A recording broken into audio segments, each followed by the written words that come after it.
Exploring Biden's executive order on crypto, 6 months in. I spoke to Carole House, a former White House advisor and one of the authors of President Joe Biden's executive order on crypto. You thought we'd talk more about FTX, huh? Didn't you? We will, but not this week. CoinDesk published its annual Most Influential series on Monday, highlighting a number of regulators, lawmakers and similarly impactful individuals. I spoke to Carole House, one of the authors of the White House executive order on crypto, to take a look at the document, its origins and where we are now. You're reading State of Crypto, a CoinDesk newsletter looking at the intersection of cryptocurrency and government. Click here to sign up for future editions. I spoke with Carole House, a former National Security Council official with the White House and one of the authors of the executive order on ensuring responsible development of digital assets, about how the document came together and the results to date. You can read the bulk of this in CoinDesk's Most Influential series. But here's some additional detail from our conversation. It's worth noting up front that many major questions about how the U.S. will regulate digital assets remain up in the air. A simmering turf war between the Securities and Exchange Commission and Commodity Futures Trading Commission is no closer to conclusion than it was when the order first published. Whether and how the federal government may adopt policies supportive of blockchain development is also up in the air. Still, we now have a clearer sense of how the government is approaching this.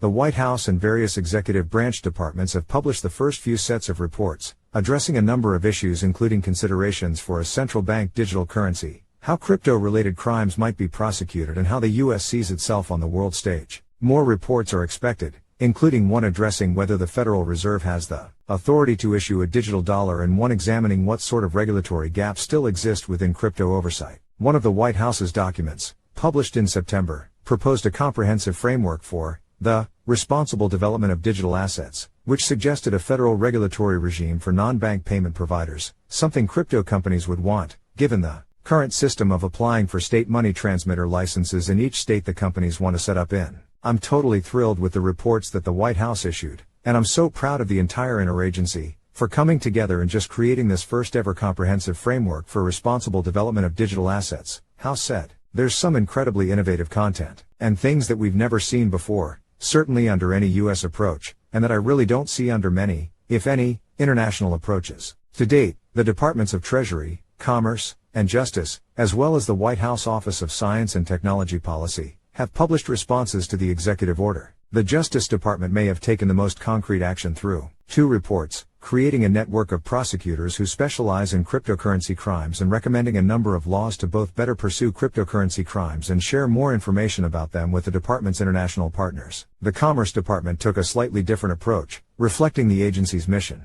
In a September report, the department recommended more engagement with both private companies and international regulators to promote development of digital asset policies, consistent with U.S. values and standards. This could include supporting educational initiatives and developing a workforce, the report said. The Treasury Department has published the most reports and launched a request for comment process asking the general public to weigh in on certain illicit finance concerns. We had totally complementary White House documents, like research and development guidance that came out from the Office of Science Technology Policy, the Critical Emerging Technologies list that pointed to distributed ledger technologies and digital assets as critical emerging technologies, lots of mutually reinforcing policy objectives that are pointing to the responsible development of the space as being beneficial to the U.S. for economic and national security purposes, but also demonstrating that it must be responsible development, House said. House stressed the importance of the responsible development aspect of the reports. Financial inclusion through decentralized systems could be greatly beneficial, but if this develops without any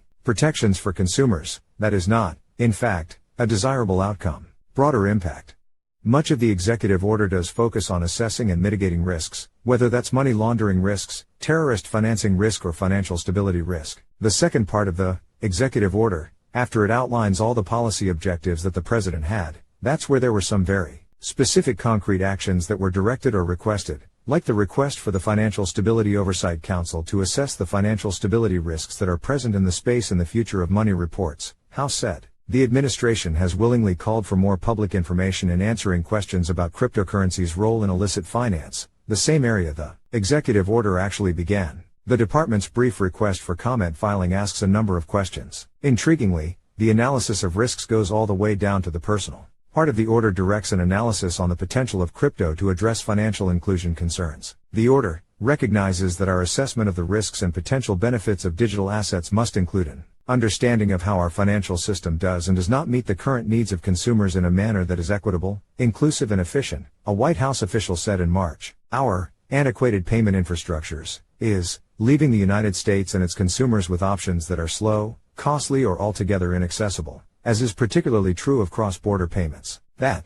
is why this executive order directs a report on the future of money and payments. This would seem to support the U.S. current research into central bank digital currencies and, in particular, whether the Fed should issue a digital dollar. The idea remains controversial, with CBDC opponents just generally disliking the concept of the U.S. central bank getting involved, and others skeptical that a token-based digital currency like what has been suggested would be able to meet the needs of this ambitious goal. But to this end, one of the reports tried to assess, from a very holistic picture, what the future of money looks like, House said. Noting the expansiveness of the executive order, House pointed to concerns over climate risks, on which the White House Office of Science and Technology Policy published a report earlier this year, as an example of one of the wide range of issues addressed. The order didn't only look at companies, it looked at broader ecological issues, namely climate change. Every policy objective, which outlined a lot of different discrete issues like we pointed to climate risks, which is a huge priority for the administration, House said.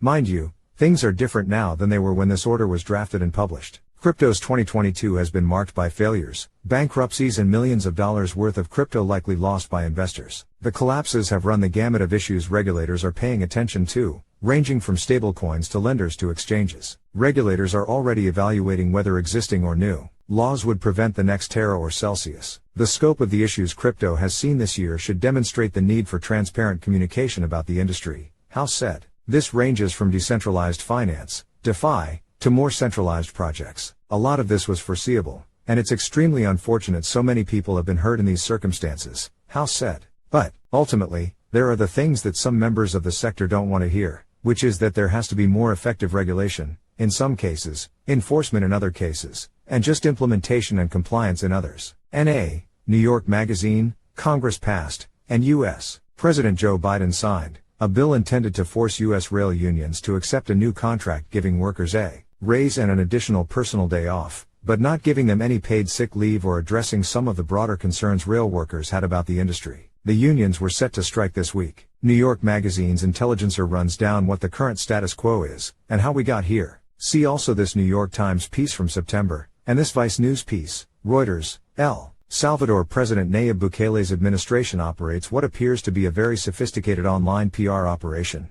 Reuters reports. The Wall Street Journal, former SEC Chair Jay Clayton and former CFTC Chair Timothy Massad published an opinion piece suggesting how their former agencies could more closely regulate the industry without needing congressional action. If you've got thoughts or questions on what I should discuss next week or any other feedback you'd like to share, feel free to email me at nick@coindesk.com or find me on Twitter @nickheilst. You can also join the group conversation on Telegram. See y'all next week.